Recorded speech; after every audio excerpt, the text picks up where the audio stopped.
विजु जनता दल तरफ माननीय मुख्यमंत्री को अनुरोध करुचु ये जो विधेयक पारित होती विधेयक को पुनर्विचार करंतु।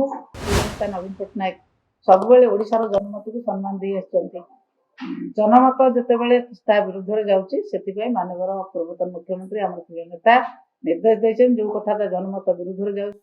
से कथा को आम ग्रहण करूँ ना। सांबादिक बंधुगण आपण मैंने समस्त जानते गत विधानसभा 9 तारिख दिन पारित होता विधेयक पूर्वतन विधायक मानकर पेंशन एवं दरमा विषय रे जो बिल टी पारित होती से बिल को समस्त समर्थन करथिले मध्य आमर प्रिय नेता नवीन पट्टनायक सबुबेले ओडिशार जनमत को समर्थन दे आछंती, जनमत को सम्मान दे आछंती। जेतेबेले ओडिशार जनमत से बिल विरुद्ध जाउची माननीय सभापति महोदय आमर पूर्वतन मुख्यमंत्री आमर प्रिय नेता नवीन पट्टनायक महोदय तांको दरमा तो से केबे नियंत नहीं से मुख्यमंत्री हला दिन राजनीति आसला दिन से दरमा दान कर दियंती तांको दरमा तो से केबे नियंत नहीं राजनीति आसला दिन किंतु निर्देश क्रमे आमे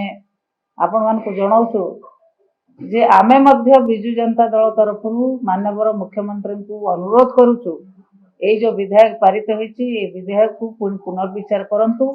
एवं लोकमत जहाँ अच्छी लोकमत को सम्मान दियंतु। आम पाखरे अछंती हमर एमएलए प्रताप किशोर देव महोदय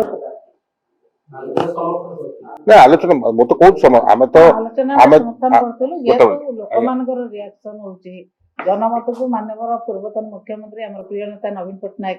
सब ओडिशार जनमत को सम्मान दे आछंती। जनमत जितेबाला विरुद्ध जाउची से माननीय पूर्वतन मुख्यमंत्री आमर प्रिय नेता निर्देश देते जो कथा जनमत विरुद्ध जाउची से कथा को आम ग्रहण करूँ ना। पुनर्विचार करने निश्चित भाव में माननीय मुख्यमंत्री को आम दल तरफ अनुरोध रही संक्रांत पुनर्विचार से करूँ। धन्यवाद।